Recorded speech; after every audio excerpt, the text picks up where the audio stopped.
Well, a very warm welcome to this session on sport and racism, and this is an open conversation that we're running tonight. So I'm hoping you come with lots of thoughts and opinions and ideas on the matter.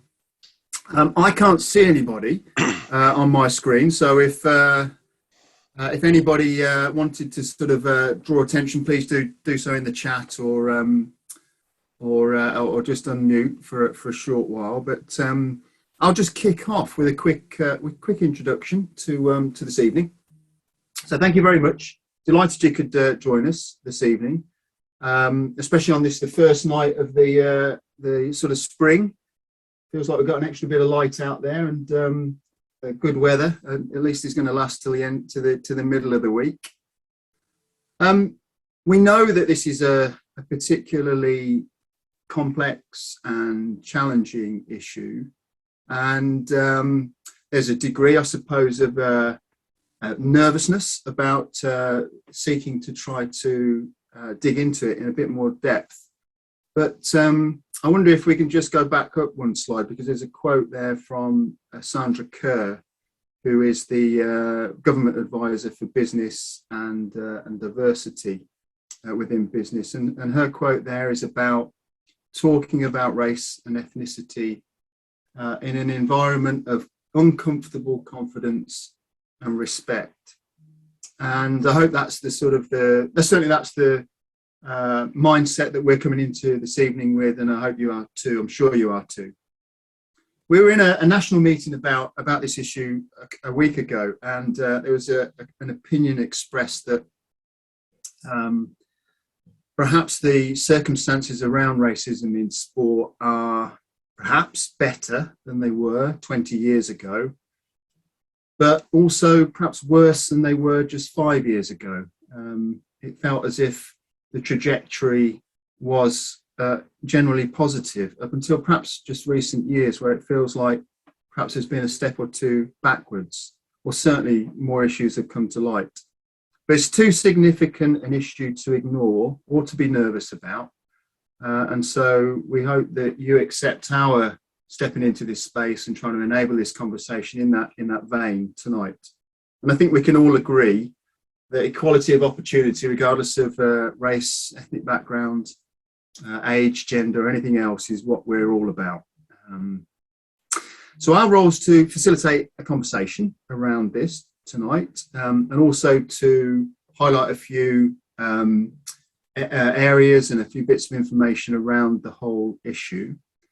It is to start perhaps talking about some solutions and some ideas and thoughts that you have about how this is being tackled and could be tackled in the future. But certainly, right at the heart of it all is about supporting communities, all communities, to be able to access the activities and the sport that they want to be able to access. So that we shouldn't lose sight. That's what this is all about. So open conversations, safe, honest, positive intent. We've just put that slide up there just to sort of highlight perhaps a few understandings, perhaps as we go through the session tonight, and I'm sure everybody's here with that sort of mindset about participating in this with grace, good judgment. I think you're probably already aware, because there should have been a pop-up come onto your screen saying that the session was being recorded. We're really keen to hear your learning, share your experiences, and speak about the subject. Perhaps if we could ask as well that you keep on mute if you're not speaking, just so we don't pick up any background noise. And then there'll be the chance also, you can put your webcam on whenever you want, but certainly in the breakout rooms and the discussion groups, it's webcams on, much easier to see and speak to people about this when you can look at them.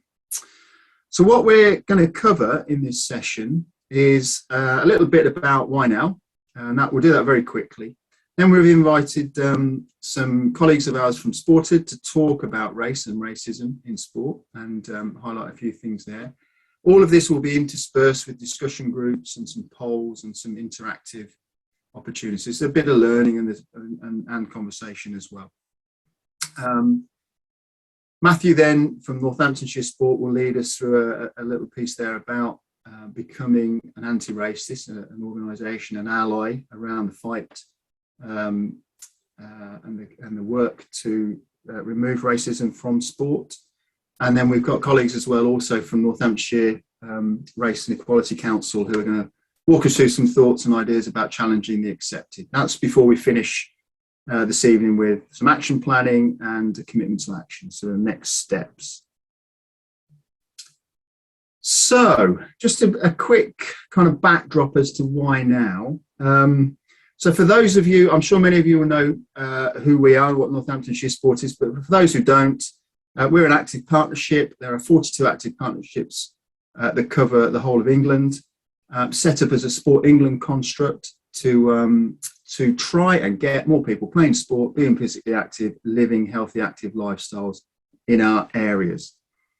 And with regard to this particular issue, around sort of tackling these sort of challenges that there are for certain groups in our society, about 3 or 4 years ago, Sport England pushed all active partnerships to be much more targeted in their approach, to pick out those demographic groups and neighbourhoods where inactivity and a lack of participation in sport prevailed.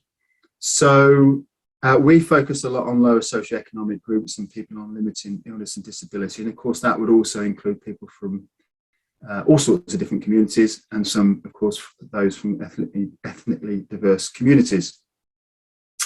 2 years ago, of course, the pandemic hit. And what we saw across the whole of the country was that where there was already a gap in participation between certain groups, and we already knew that there was a gap for those who were from ethnically diverse communities and the white British population, that gap widened, and it became even more difficult for folks from those communities to play sport and be active. And Sport England could see that quite early on in the pandemic, and so they invested through a pot called the Tackling Inequalities Fund, targeted investments in disadvantaged groups, and folks from ethnically diverse communities were one of those groups. Then, of course, just going up to about 2 years ago, there was all of the circumstances around the George Floyd killing and the Black Lives Matter movement. And so on. So it came very much into focus, and the active partnerships collectively spent a lot of time looking at what each of us were doing, what action we were taking, and what sort of position we were adopting around this. May 2020, Sport England released their strategy for the next 10 years called Uniting the Movement, and at the heart of that strategy is the issue of inequalities in physical activity and sport, and those particular groups where it's even more of a barriers and challenges to participating in sport. So in terms of national stats and what we know, I'm just sort of saying this really just so it sort of helps set the context and the baseline for where we are. This tells us the what position we're in, not particularly the why. But we start there with a slide that's looking at children and young people, and the Chief Medical Officer's guidance is that every child should access or be provided with 60 minutes of physical activity a day throughout the week. So if a child has that 60 minutes or more, then they're regarded as being active.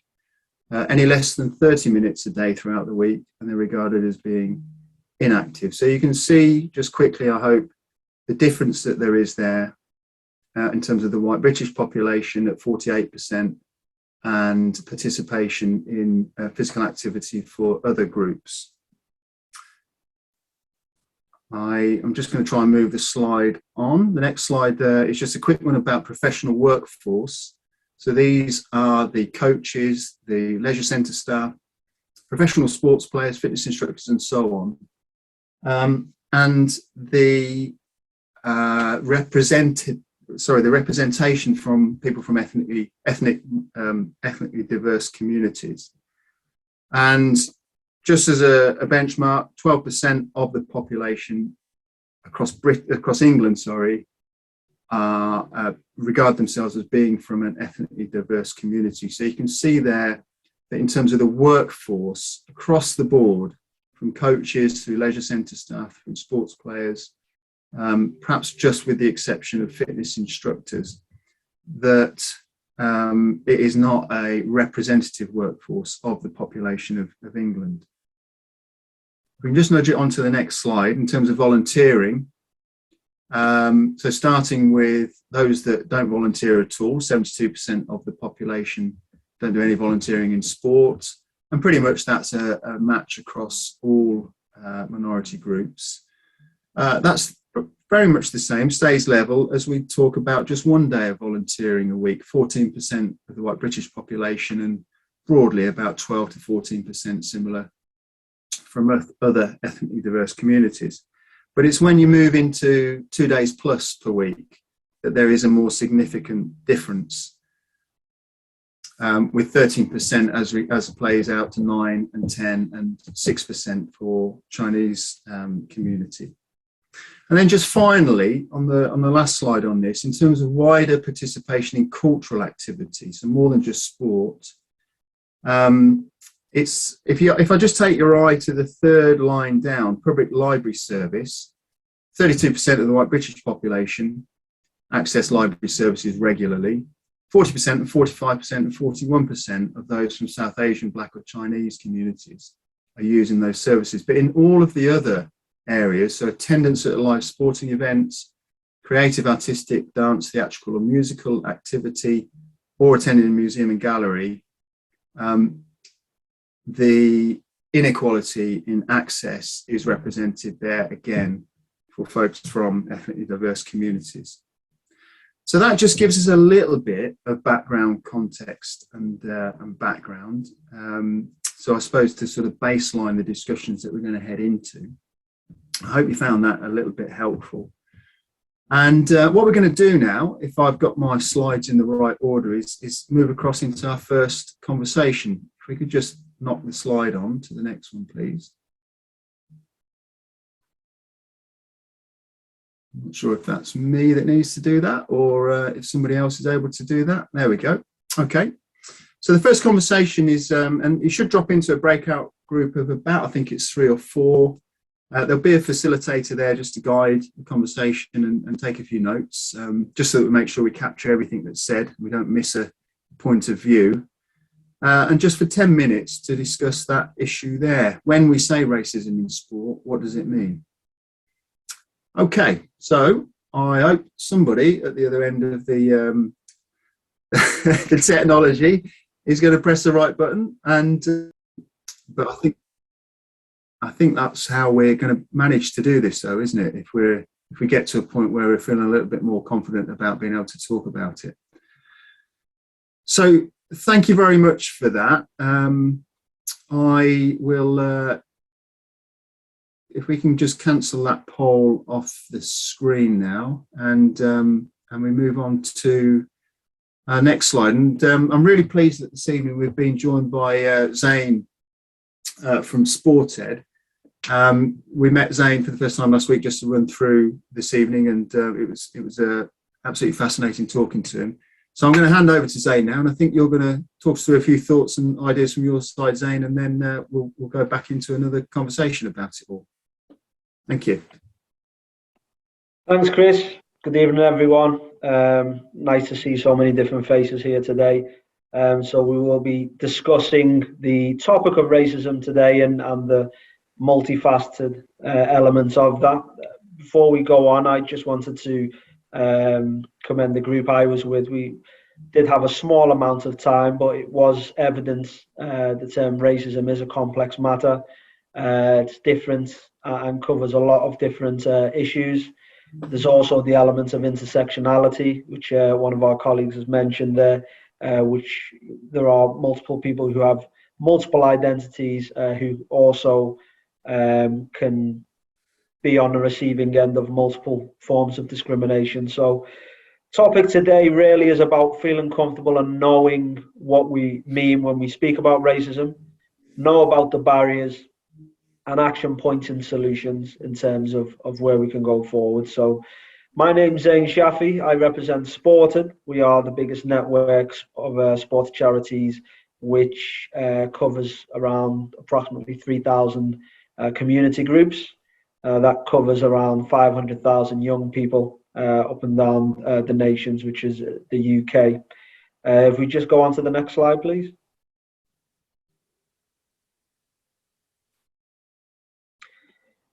Yeah, if you could bring it all up, thank you. So the agenda today, just a brief introduction on Sported, defining racism, which I think is important because we certainly need to dissect the multifaceted elements of racism and not just look at the traditional overt side of racism. Lived experiences, what evidence and what people are going through, especially from a young people point of view and those who are participating in sport. Solutions and next steps, but generally feeling comfortable knowing what people are talking about, what the themes are, and how we can address and notice what barriers and issues we are facing. So next slide, please. So a brief introduction on Sported. So we're the largest network of community groups. We empower local heroes, which tend to be from a grassroots level, providing activities and sport for young people. And 35% of our members are located in the lowest economic areas within the UK. Chris mentioned before about the lower socioeconomic areas, and indeed the complexity of racism also does come into light when we speak about ethnically diverse communities. Especially if we do look at the stats, there is an overrepresentation, unfortunately, within the UK of ethnically diverse communities, being Black and Asian communities in the lower socioeconomic areas, and as a result, contributes to the inequalities that we see in society and in sports participation relevant to what we're doing today. So as you can see, within Sported, the 5 areas of our members deal with various different issues, and within our members, 28% deal with crime and antisocial behaviour, community cohesion, health and well-being, education and employability, etc. So a lot of them are volunteer-led and also do struggle with income, which is vital in terms of providing access and facilities for young people. Next slide, please. So defining racism, I think this is very important. I think if we look prior to 2 years ago, just before the unfortunate and sad and drastic events that happened with the murder of George Floyd, and we'll have seen a lot of racism issues and the theme becoming much more popular in terms of organisations coming together and trying to address the issue. Funnily enough, I used to live in Bristol as part of the Race Equality Commission. I was actually there when the Colston statue was pulled down, and to see the anger within society and the frustration of not just ethnically diverse communities, but a multitude of various different faces all marching together. So when we speak about racism, the traditional term tends to be along the lines of overt racism. If we define what racism is, the belief that people of some races are inferior to others, and a behaviour which is the result of the belief. Racism also refers to aspects of society which prevent people of some racial groups from having the same privileges. So we looked at that before. We looked at briefly not just racism from an overt point of view, but the institutional issues which can affect the participation levels. So what do we mean by overt racism? If you just press the slide for me and just bring in that animation. Sadly, we are used to, still in 2022, overt racism. We can see it happening in football. We can see the issues within cricket. I was actually in the conference last week in the Include Summit on diversity in sport, and was able to meet and see Azim Rafika and see his experiences of simply stating his honest accounts of his experience. And it was quite harrowing. It really was, considering that was months ago. It still shows his experience is still very fresh in his mind, and he still has concerns about being honest in terms of his experiences. And sadly, in football, Euro 2020s, the experience our black players received within the football community of our own England fans, which sadly, if you ask anyone from black and Asian communities, I don't think, personally speaking, as someone who identifies as black coming from a mixed race family, I personally wasn't surprised when that did happen from a social media aspect. I'm sure a lot of people, sadly, were not surprised, but did expect to see that sort of backlash. So that's overt racism, and although this is a serious issue, is something that can and is being looked at and attempts to stop and silence. Now that's the easiest part, stopping people from voicing their bigoted views. I just want to turn to the term of the hate pyramid, if you will, and it just shows you the levels of how racism can manifest.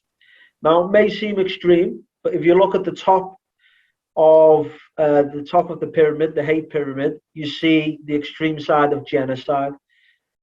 Now, this pyramid was adopted by the Anti-Defamation League, and as you can see, at the very opposite of that is racial bias, is stereotyping, is banter, is insensitive remarks. Now, these acts of racism, whether small or exacerbated to the higher end, this is what racism and discrimination can actually do. So whether it's overt racism, whether it's institutional, which we'll look at, or whether it's a collection of these things, if we don't stamp it out, if we don't speak about it and we don't address it, we have seen in history, and this is not dramatically being here, it has happened. We can only look as far back as less than 100 years ago, looking at the Holocaust in the 30s, and even in various other unfortunate decades in history. So next slide, please. So we've spoken about overt racism. An interesting study carried out by AKD Solutions and various sports organizations looked at the experience black and Asian sports participants have had in sports, and this is following the back of the mobilization of anger and frustration of racism. Now, as you can see, these are all anonymous participants within sport. Just point out a few takes from participants. I didn't want to be seen as the black person who throws the javelin, but I was good at it, so I did it, but I never felt really great about it, frankly. So that's a sad and harrowing example of a black participant who may have wanted to participate honestly in a particular sport, in the javelin, which due to stereotypes, uncomfortable cultures, etc., they for the sad reason did not want to contribute to that sport despite it. And these things we also need to look at. Traditional sports, we'll look at participation levels between ethnic minorities and various different ethnic groups, and we'll start to see the trends and the stereotypes and the pigeonholings that still occur within sports. Just picking a few other examples here. When you join a club, you're looking for the coaching aspect and participation, but you're also looking for like-minded people you can connect with. Again and again, I found that difficult, so I stopped going. That's again a black participant in sport who is stating the culture and inclusivity that they didn't find or don't find in particular sports clubs. Now, this can be unconscious from an organizational point of view.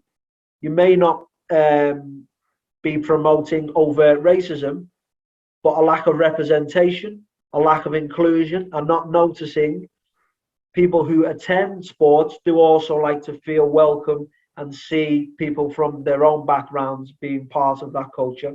So we looked, Chris mentioned about various different sports before.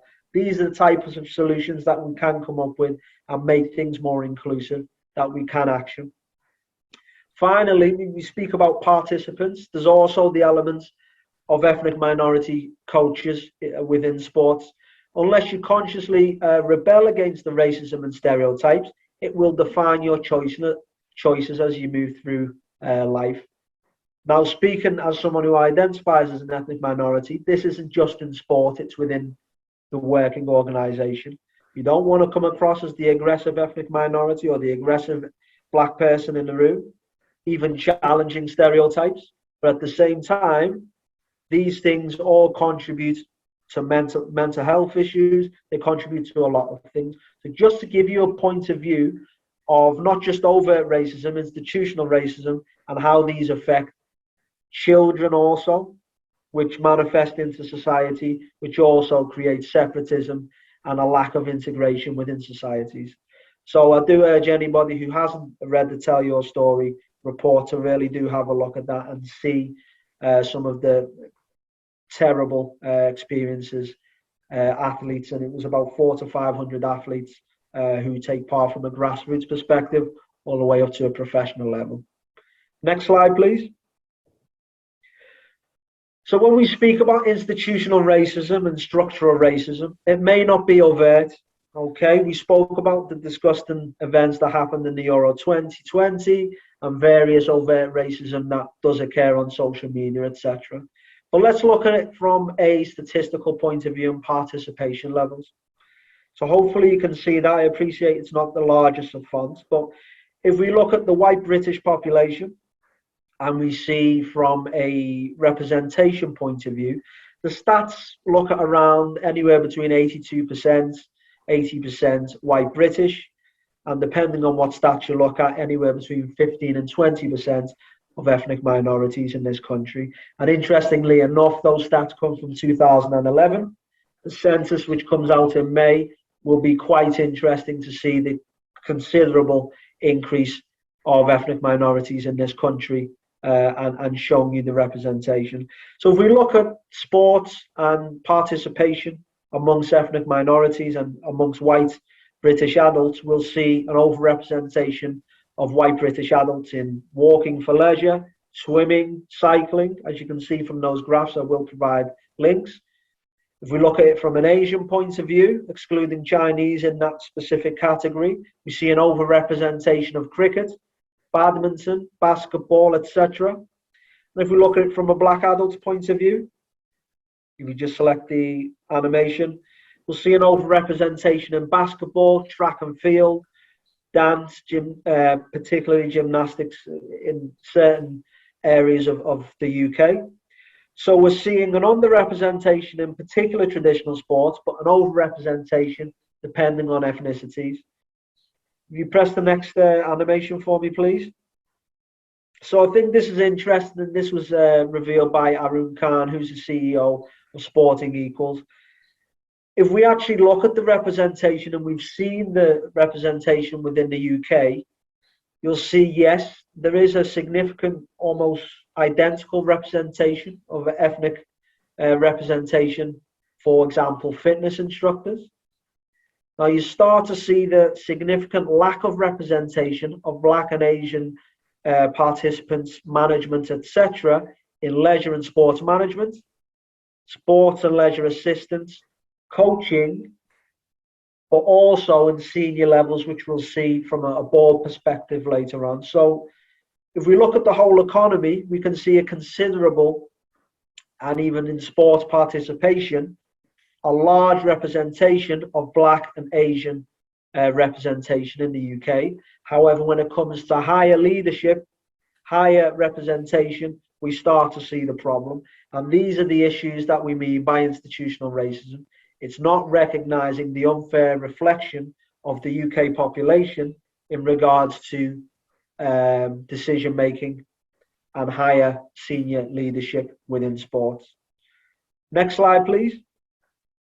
So just a basic piece of evidence when it comes to representation.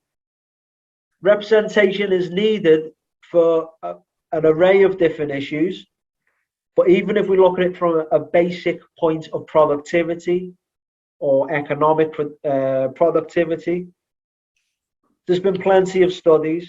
The potential benefits of the UK economy from full representation of ethnic minorities in this country in the labour market alone is £24 billion. That's a considerable, accurate study done by McGregor and Smith Government Review in 2017. If you look at McKinsey Diversity Report, a very respected academic report there, achieving accurate representation of ethnic minorities will increase productivity by 35%. If you look at another representation evidence, discrimination costs the UK £128 billion a year. Now, you might be asking, well, what does that mean? If we're talking about glass ceilings, whether it's gender discrimination, racial discrimination, etc., the very lack of representation in higher positions means people from ethnic minorities, from minority backgrounds, do not feel the need to work towards those positions, to have that higher productivity. And as a result, why would you work harder knowing you can never touch that glass ceiling or smash through them? So representation is absolutely important and relevant to what we're talking about from a sports perspective and sports employment as well. So we know what representation means and how it positively affects society. So that's just from a holistic point of view, just showing the evidence that supports representation. Next slide, please. So tackling racism. The point here is not about pointing fingers and looking at the incidents, despite the importance of participants in sport receiving racial discrimination, which does need to be stamped down on. But personally, I do feel, based on evidence, etc., the structures do need to change. And that's what I would like to start seeing addressed. So we need to acknowledge the importance of racism, whether it's overt racism, structural, institutional. We do need to look at the importance of representation, being reflective of society. We need to assess our organisations' cultures and how they can be more inclusive and increase that participation level, where we see Chris mentioned about COVID-19 and the exacerbation and the impact that had on ethnic minority communities.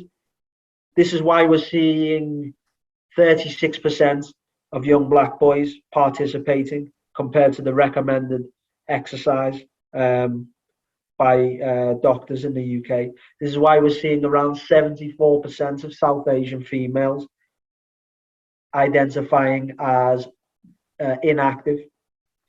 These are all accurate figures showing, although there's access to participation, there are barriers. Are people seeing representation of coaches, of people like-minded and from their background in these sports? Are people seeing a culture that is inclusive and welcoming?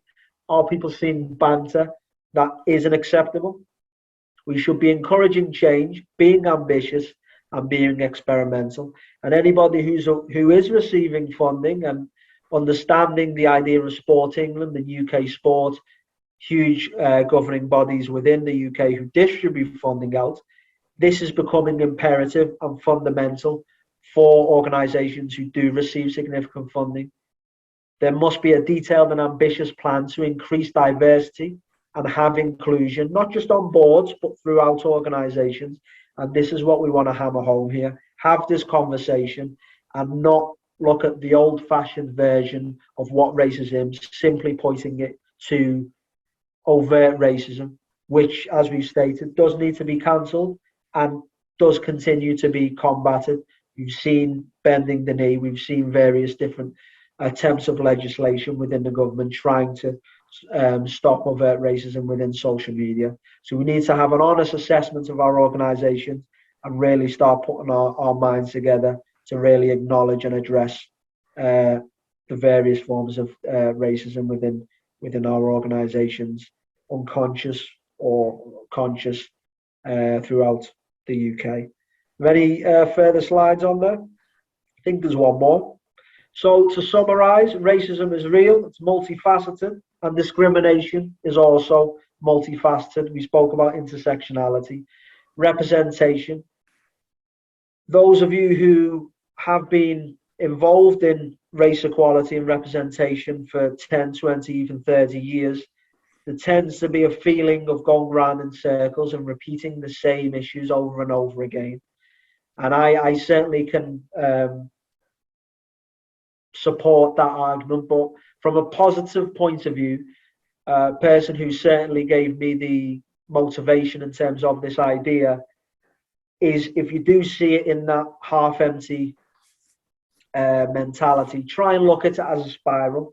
Yes, we're seeing the same issues come round, but each time we do come round, we are slowly gathering a bit of momentum, because that's the only way we can look forward in terms of improving organisations, cultures, and stepping forward to achieving race equity and equality.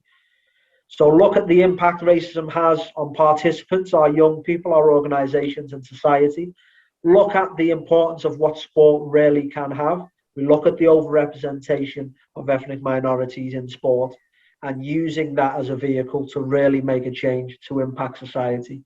Work within organisations and communities, invite and encourage co-collaboration with ethnically diverse communities, because we hear about this hard to find and groups which are hard to find.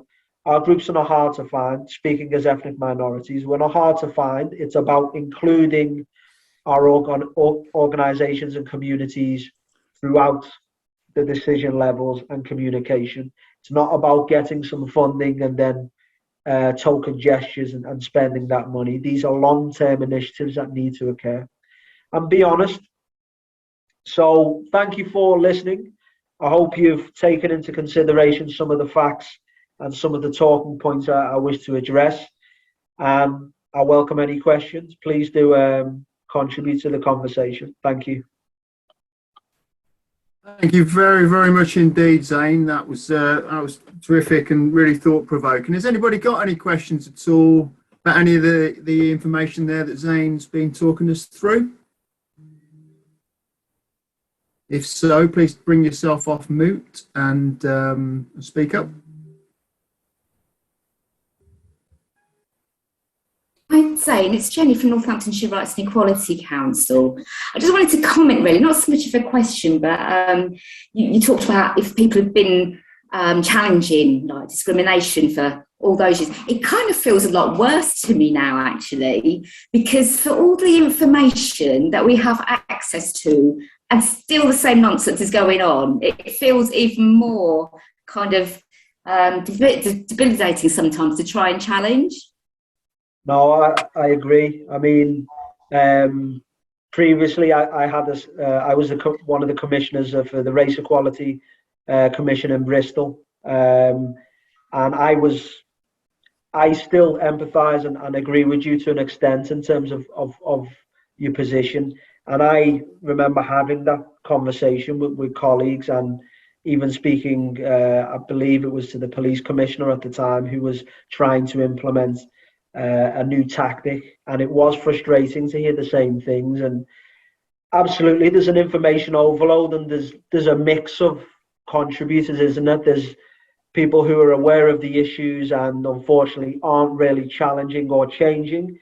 We hear representation all of the time. We can look back 10, 20, 30 years of various different organisations attempting to change culture, but we are coming round in circles. And I don't disagree or agree in terms of whether we're half full or half empty, but it is frustrating, and there's only so much we can keep having these conversations, reviewing it before, which I think is very important, Jenny, which I think you are also alluding to, is our communities are sick and tired of being consulted, having these conversations and actions not occurring. And we really need to be very careful, because that window of opportunity of our communities listening and contributing to the effort is very small. And we're going to continue to be having these unfortunate riots, etc., that happened 2 years ago, 18 months ago. I couldn't agree with you more, Jenny. Thanks, Zane, and thanks, Jenny, for your input there. Has anybody else got any other comments or questions at all on this? Yeah, excuse me. Can I just... so I work within a grassroots football club. We do have players from different ethnic backgrounds, but it is a minority within our football club. Now, we as a football club, we don't discriminate against anybody. We take football players from any, even if they don't even have to be able to kick a ball to play. We just take anybody that's interested in playing is quite welcome to come and join our club. I'm just a bit. I feel. I mean, I might be right, wrong, or whatever, but I feel a little bit uncomfortable with if we advertise for players to come and join our club, we just advertise for anybody who's interested and wanting to try and play football. My thing is,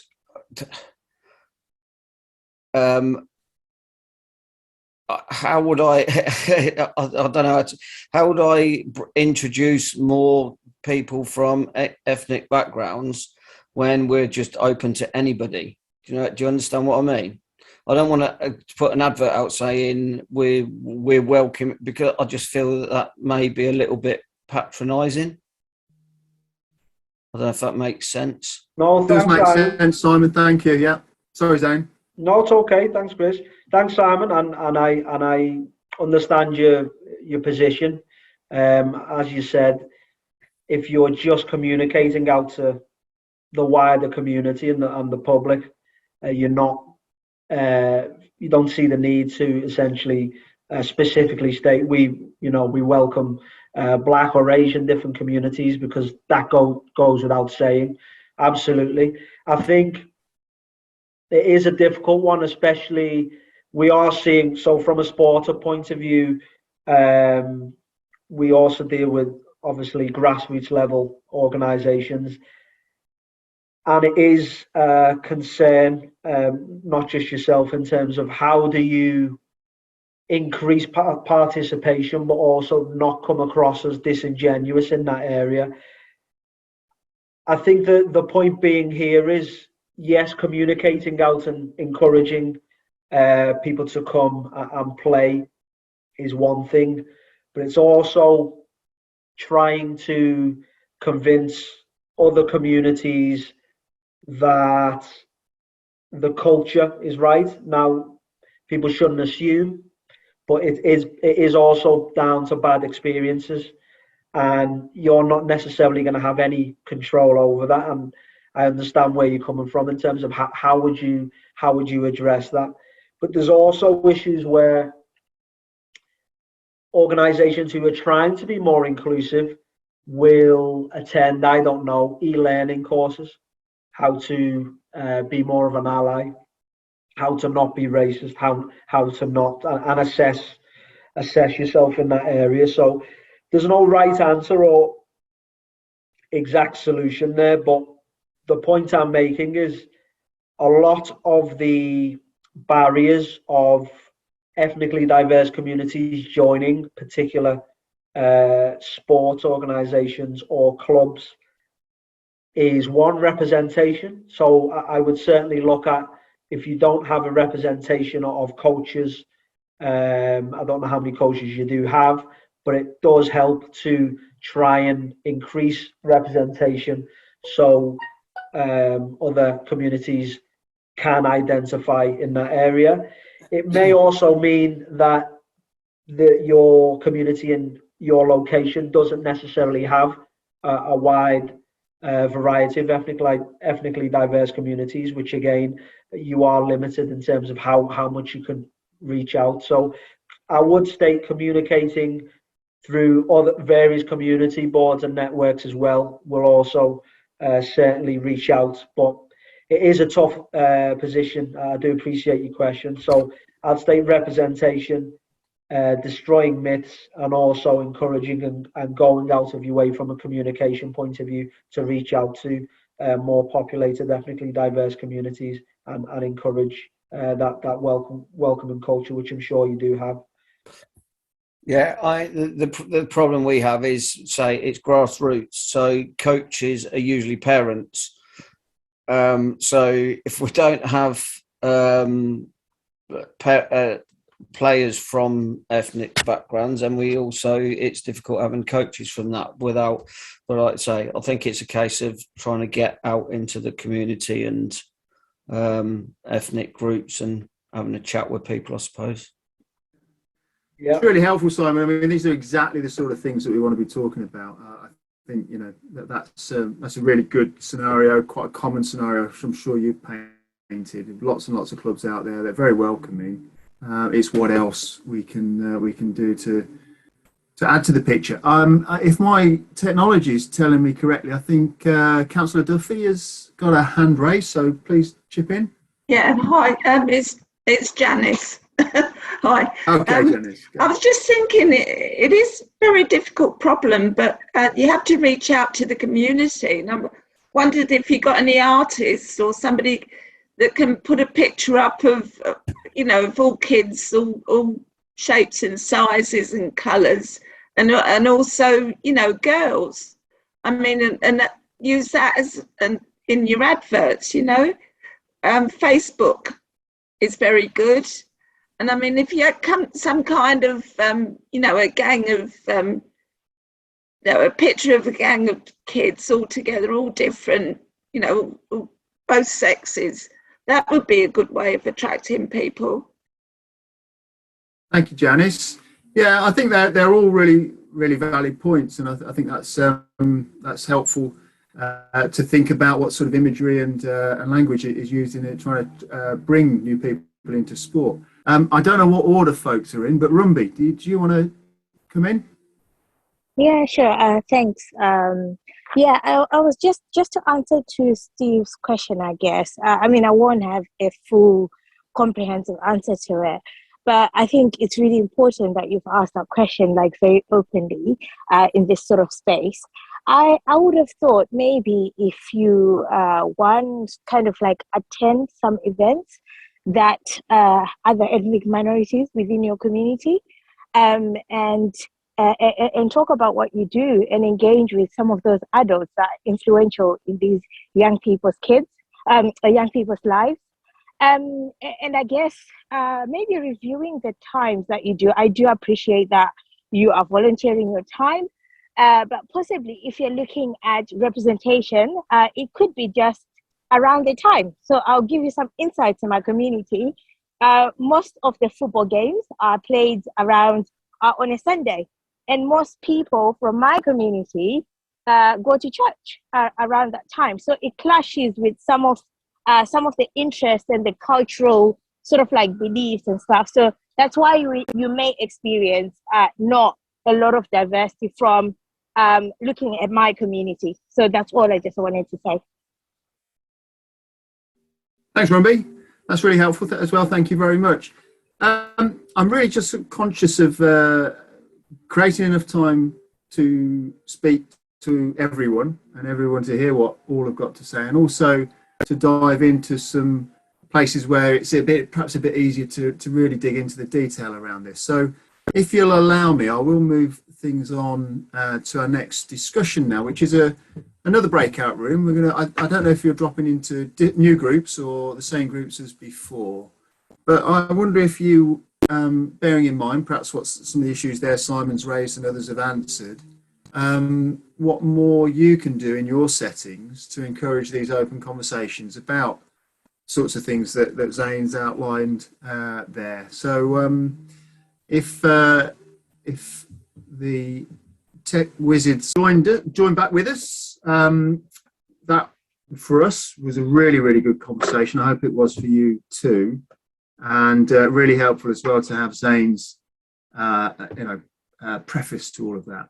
So I think just coming off the back of that breakout room, we're gonna move on to another poll, and our poll this time is: to what extent does your organisation or club encourage conversations about race and racism? And in a tick or two, the poll should top up on your screen. So you can see there, we don't, we're learning how to, we're growing our abilities to, or we openly discuss. So if you could just help us along with your thoughts and answers on that, that'd be terrific.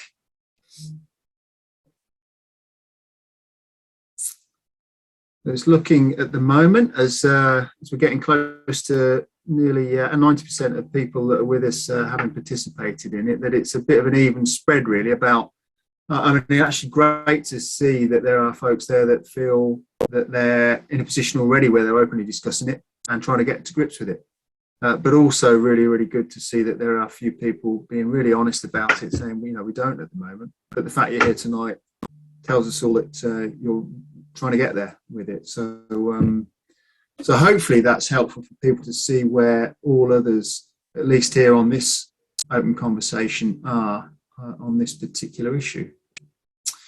Thanks for that. I'm going to just close that poll off there. And if we could slide across to the next slide. I'm sure I've been told that I should have control of this and that I should be able to do this without having to ask somebody to move the slide on, but I haven't figured out how to do it. So, okay, brilliant. Okay, we're into a section now that Matthew Pelissot in our Northamptonshire sport team is going to lead. Matthew's he's actually our children and young people's lead, but it's been leading a great deal for us in the last 2 years around this area of work and around inclusion, diversity, and equality as well. So, Matthew, over to you. Yep, thank you for that, Chris, and thank you for everyone so far. What's been quite good is some of the discussion point conversations are really starting to hit in what I'm going to be covering, because simply by being here, you're starting to learn that you've got to hold people to be accountable for some of the actions, both the overt and invert racism that takes place across society. As we spoke about earlier on, we think we're much better than we were 20 years ago, but we probably have slipped back a bit over the last few years, or they've come to the front a bit more. And we've got to accept that what hurts us, or one person, will hurt all of us as a society. And taking those brave steps to go from being a non-racist to being an anti-racist, both in terms of you as individuals, but also as a wider society, as organisations. So we're all at different points on that journey, because what was interesting to see earlier on was that not many of you felt you were at that fear zone of denying that racism is a problem, that you don't talk to other people about it, and you don't talk to people that don't look like you. So hopefully through the next few months, the next few years, as society will move a lot further along this journey and continuum to all being at that point where we're comfortable to talk to our peers about racism, about the inequalities, but not just the invert, what you hear on the terraces, what you see on Twitter, but some of those policies that might be barriers to funding for some groups. Being able to look at your chief exec in your organisation and challenge them, having that culture where discussions can take place there. But it's not something that could be done on its own, and it's not just something that could be done by one person. It's working with colleagues and reaching out. So it was good to hear some of these bits coming out. So some little top tips here. There, I think tip 5 fits in perfectly with what was mentioned earlier on about going to cultural awareness days, taking your time out to go there, talk to some of the groups, talk to some of the individuals, and especially if you're with a sports club, celebrating and getting involved in those opportunities to make people aware of the opportunities they have to participate, and looking at how you can develop your workforce off the back of these. And it's there just simply going away and encouraging that conversation, whether it's with your wife, with your children, later on tonight, tomorrow morning, or when you're in the workplace or next to training, feeling comfortable just to start that discussion, and then going away and sharing what you've learned. Because we're all probably quite good at having conversations, then just thinking about it. But how do you take that to the next step? How do you spark that new conversation with someone? I think someone mentioned around, or might be one of my earlier groups, around that older generation. How do you challenge your grandparents' views? How do you challenge older members of the community? But if we don't challenge it, it won't change as we go along for that. So moving from that anti-racist or being against racism to becoming anti-racist. So taking that chance to talk about the uncomfortable, because some of these conversations, they won't be as straightforward. So I think someone mentioned earlier on, it will be uncomfortable to have that. You might get microaggression back to you from people. You might get direct aggression back, but it's taking the time to do your research, to look at what you can do, how you go about it, to kind of limit that. And when you do see or hear hateful incident, being comfortable enough to either challenge it direct or to support individuals on how they can challenge it and report it, which will go on in the next session there. But I think some of it is if everyone can do something, then we'll move forward as a group for it. So that was just a quick bit from me, because we want to go into the next. Just started the answer, so I'm dying to know what the answer is now. I'm going to have to go back to who's in my group to find out what the answer was. But thanks for that. I hope that was helpful, just to think that one through a little bit more. Okay, I'm just going to check which part of the evening we are on, and I think we're moving across now to Matthew. I don't know whether do we have the slides back up? Yeah, what we're going to do, we're going to just leave the next poll out, and Jenny's going to hopefully be able to share her screen direct. Okay, got it. So I'll hand over to Jenny. Jenny's from the Northants Rights and Equality Council, a board member of, and I think, hopefully, if she's able to share her screen, we should be able to see just a short presentation, some thoughts from her on the subject. Can you see that yet? It looks like it's winding up, ready to go. It's saying Jenny has started screen sharing. We just can't see the slides yet. Technology, yeah. Okay, I'm going to make this as painless as possible because it's late and we've done some really intense stuff tonight. If not, Jenny, I can try from mine, because you've sent it over. Yes. Oh, come on, baby. You know you want to do it. Okay. Sorry, Matt. Do you want to try for me, please? Yep.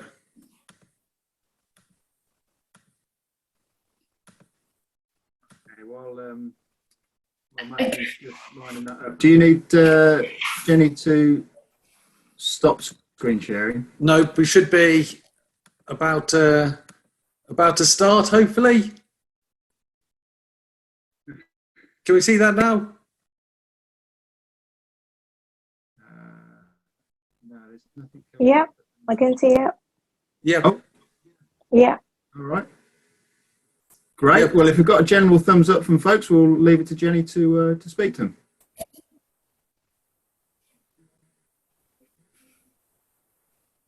Okay. Everything just froze there for a second. My world just froze there for a second, so I don't know what people can see. So I should just go for it. My name's Jenny Labon. Hate crimes worker for Northamptonshire Rights and Equality Council. Now, it might be stating the obvious, but we are protected from discrimination in this country, and there are laws against this. So the Equalities Act, can you go on to the next slide, please, Matthew? Protects us against discrimination based on age, disability. You can see them there in front of you. I want to move on to the hate crime stuff, if that's possible. Okay, so the hate crimes have been agreed by the CPS and the police, and these are the most important things that are maybe going to be occurring in terms of incidents in front of you, you know, on the match, you know, in the match, on your boards, in your real lives. Look at, I would urge you all strongly to look at your own policies in terms of reporting discrimination and hate crimes and incidents. So our role is to specifically look at how we can support people to make those reports. So although it may look pretty obvious what those different categories are, it's not always easy to identify. It's not blatant as it used to be. And that's what makes it harder for people to talk about even. I've got to say thank you to Lawrence for saying earlier that he found it difficult in case it felt like he didn't want to offend. It felt like he might be opening himself up to criticism. Listen, we've all been there. We've all had to start. We're not born with this information. We are not born with confidence. It's about our own experiences that we are able to get as far as we have done. I do not doubt commitment from anybody that's attending tonight, because otherwise you don't have to be here, hey? It's as simple as that. So the categories that are here are traditionally the marginalised groups. I've put misogyny as a question mark there because I do hope at some point that will be a hate crime, will be recognised as a hate crime.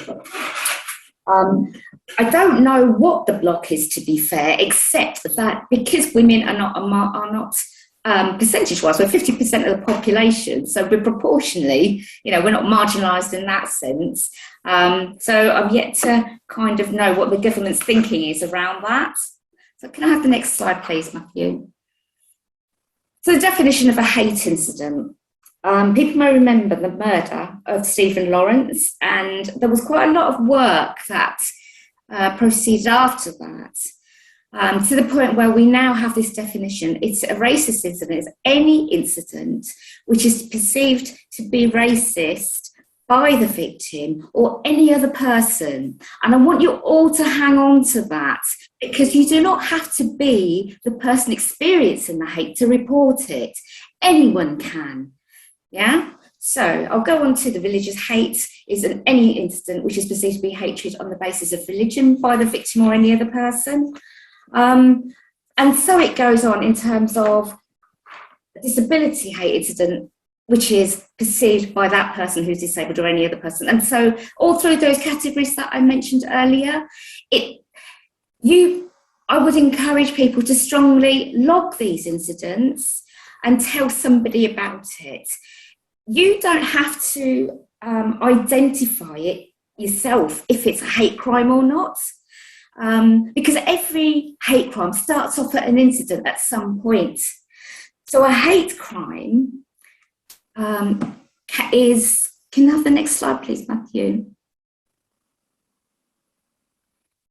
It's an incident that after an investigation is determined by the police, CPS, potentially the court, to be a crime. You don't identify it as a crime if you're reporting. What you do is report it as a hate crime, but you don't have to prove it is. That's for the investigation to prove it is. Yeah? So, as I said earlier, even if that incident that you're reporting isn't a crime, it may be unlawful, and it may be damaging just to your environments and the ethos of your organisations to not deal with these incidents. I hope that makes sense to you. You'll have a chance to ask questions about this later. So, on to the next slide. What do incidents look like? It's things like verbal abuse, that bit of banter, harassment, bullying. It can get to physical attacks, threats of violence. May not be actual violence, but that threat. Online abuse, that's the really big and complicated thing, but it's one of the easiest ways that people are spreading hate crimes. Terminologies that are used pictorially, images that we see that will perpetuate imagery of what women are meant to look like or black people are meant to be good at, and so on. Things like making complaints, what we've had come to us are incidents where it started off as antisocial incidents, but a number of them in themselves, there's no doubt that each of these examples that I've given in themselves are kind of manageable. However, if they go on for a long time and if you have multiple incidents, you get weaker, you cannot manage this anymore, and it impacts on your life. So the folk that come to us, they have made reports, but nothing's happened. And lots of them are not regarded, are not seen, are not recognised, as being hate incidents, because they don't realise that the incidents are about who that person is. Sorry, I just saw something in the chat there. Lots of these incidents are crimes in their own right. But some are, some aren't. It's quite complicated stuff, really. And that's why you need the investigations to happen. So can you go on to the next slide, please? Examples of hate crimes. These are the serious things that are assaults. They can be criminal damage. They're all there in front of you. These are things that the police can be far more active with. However, what us as an REC are trying to do is prevent these incidents turning into hate crimes. So again, even if you might not know if an incident is an incident, it's okay. Pick up the phone to us, check it out with colleagues. If it feels wrong, if it makes you feel uncomfortable, then it's okay to talk about it, to raise it as a concern. And as I say, you can always contact us through our social media or phone me directly, let's go through the process of thinking, what else could that incident be about? Let's see if we can link it to if that person is gay, if they're disabled. We need to be having confidence to make those reports, and even more so, know that they're going to be managed correctly. So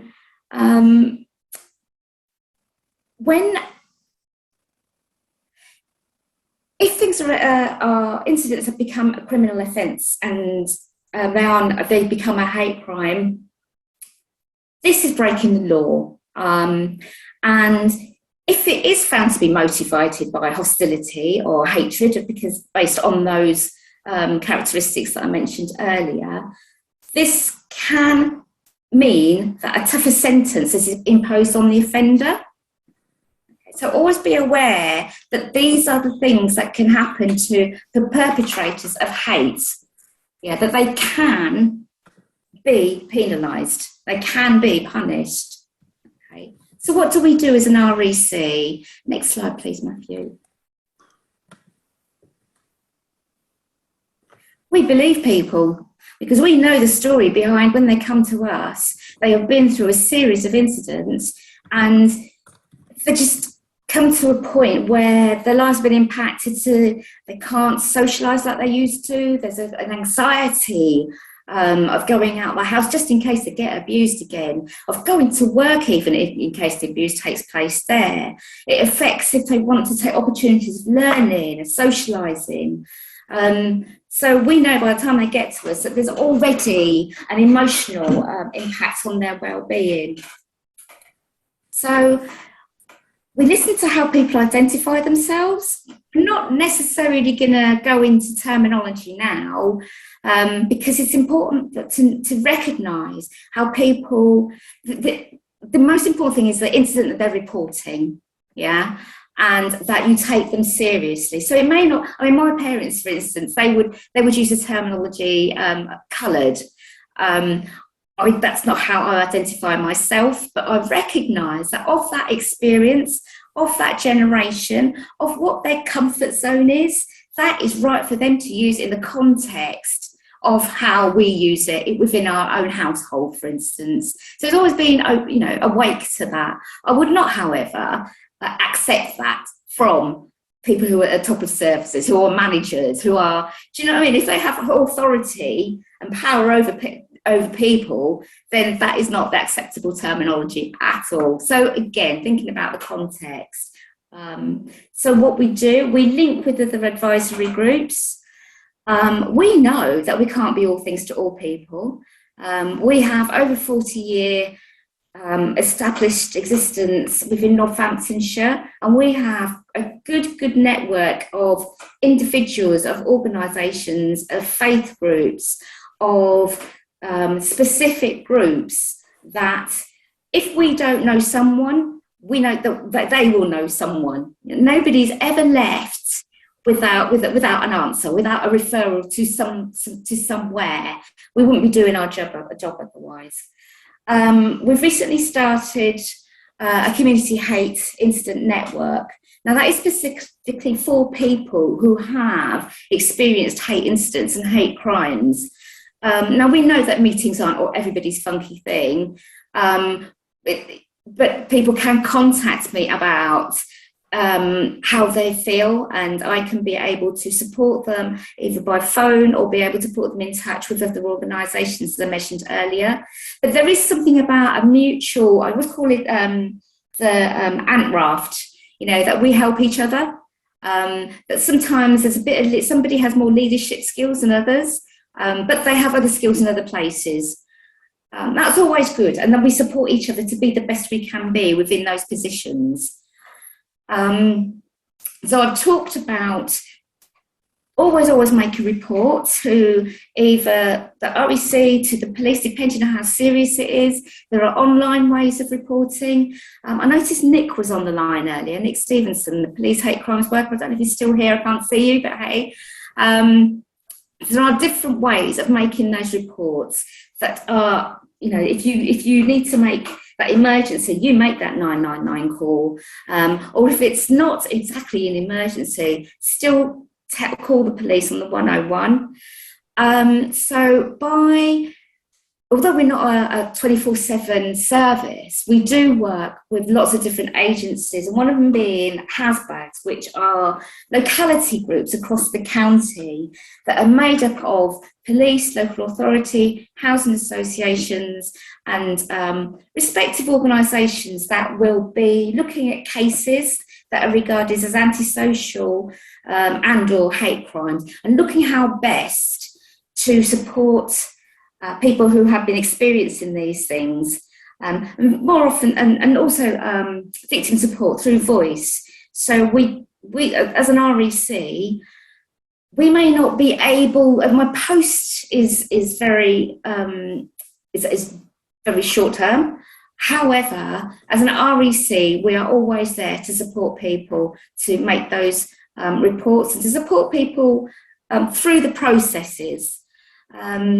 So we also provide training to the public and community groups. I think some of you may have come along to these. We're more than happy to come to tailor-make our training to what specific groups need. So please contact us if you think there's something that you think we can provide to you.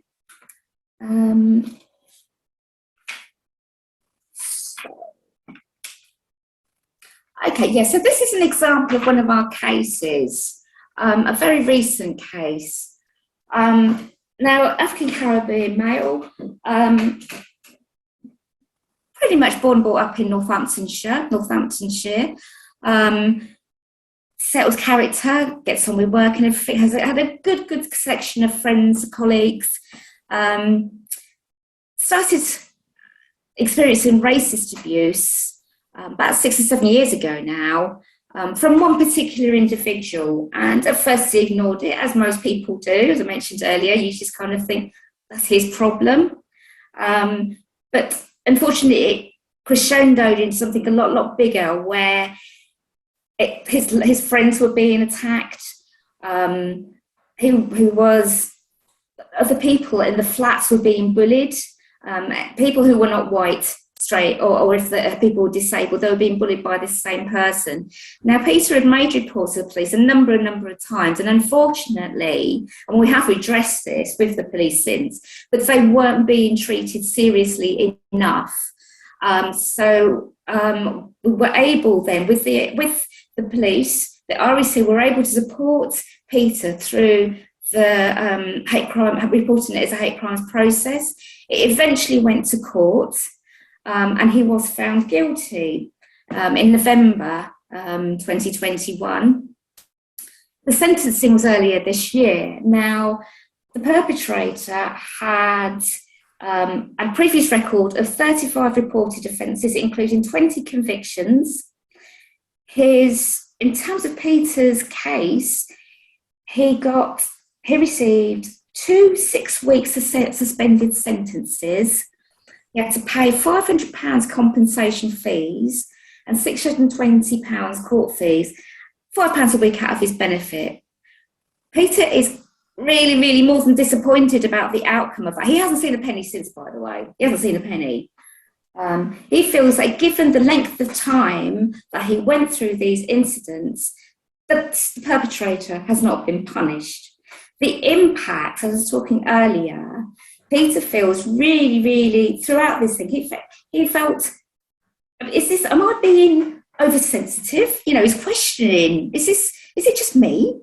It was real. We had to really work with him and say, it is absolutely real. It impacted on his relationships. It impacted on his physical health. He already had asthma. It just increased in how he was experiencing that. He was lacking sleep, mental health issues. I have to say, most people that the REC has supported through hate crimes have had to go to their GP with mental health issues to try and cope with the things that they're going through. And even after the sentencing, he should have been feeling relief. He doesn't. He is still in high anxiety, to the point where he knows he's drinking too much, but he feels that's his coping mechanism, and he now wants to move. Now, we do not generally recommend that the person who's been abused do the moving. It has to be the person that is the abuser, the perpetrator, the offender. However, this has been going on for so long, and the perpetrator has moved, that Peter is feeling so insecure. He's thinking he's going to come back any minute. He's going to start all over again. So he wants to get out of that environment, make a fresh start, just start his world again in a better place, hopefully emotionally, hopefully physically, and hopefully on a better grounding with his relationships with his friends and family. Okay, so that's just one example, really intense. And one of the things that we need to recognise about people who do experience hate crimes, it lasts longer than the impacts last longer than, let's say, burglary, random burglary, for instance. These are actually proving. So we know that even after the case is done, we still keep supporting folk who made the reports to us in the first place. So I think you can just on to the next slide, please. So this is what we do. We support individuals to report, and we will support agencies to be of best support to individuals as well. As I say, we deliver training to public and community organisations, because the hardest thing, I've given you a shopping list of hate incidents. Hopefully, Matthew will be able to, if people are interested, they can access this PowerPoint, and you will have it. Or better still, just book us for training, and we can really get into the bones of it, because your organisations are really important in taking that ownership, that people will have confidence in you to take their complaints seriously. So there, I think I'll leave it if it's okay, and I'll take any questions if people have any. I know it's late. I know people are tired, and there were quite All right, Jenny, thank you. issues picked up in the previous talks anyway. No, thank you very much for that. That was really helpful to see, just how serious the impact can be for some people where it gets really bad. And thanks for explaining that through. I am conscious of the time, so what I'll try and do is bring two things together, which is any questions or comments on stuff that Jenny's just gone through, before I then try and just quickly sum up with some next steps from here. But is anybody wanting just to throw any thoughts in or has any questions at all for Jenny?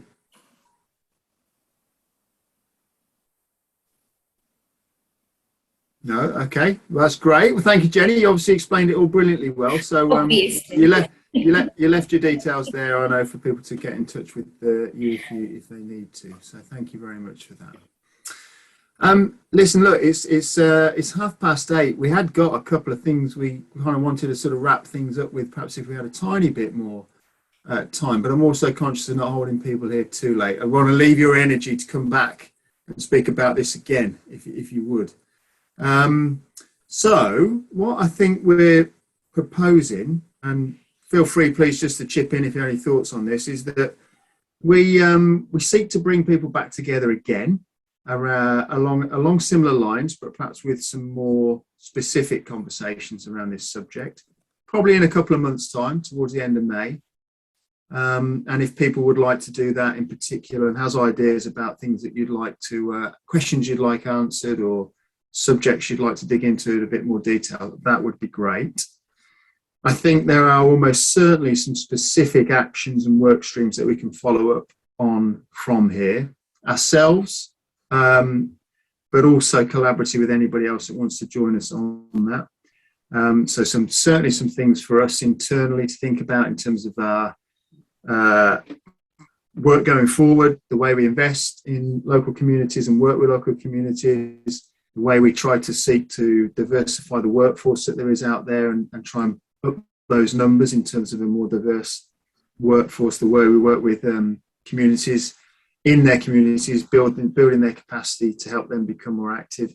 And then just some internal stuff about, we've done a bit of work in the last few months about trying to increase diversity of background onto our board, which has been successful so far. And we've also got more there that we want to do. We've got a line of work working with cricket at the moment, off the back of the Yorkshire cricket incident from last year, and trying to help them. And we're learning as we go through that about how that might also play over into other sports and organisations. So there's quite a few specific work streams that we're onto already and we'll be continuing to work through. So I'll pause there. Has anybody got anything they wanted to chip in with before we finally wrap up for the evening? I can't see everybody. So I see Simon yet. I was just wondering, from the different groups that I spoke with, obviously there's a lot of people that have communications with different groups and everything else. And I was just wondering if there was any way that somebody could put together maybe a list of community groups that others could communicate with or contact. Is that something that could possibly be done? Because obviously during the chats, people suggested, oh, there's this group, there's that group, but it's obviously there's a lot of people on here that everybody will have different contacts and for different specific things. I was just wondering if there would be a list. Yes, I'll arrange a chat with you off the back and find out where you're based in the county and have a good conversation about it with you.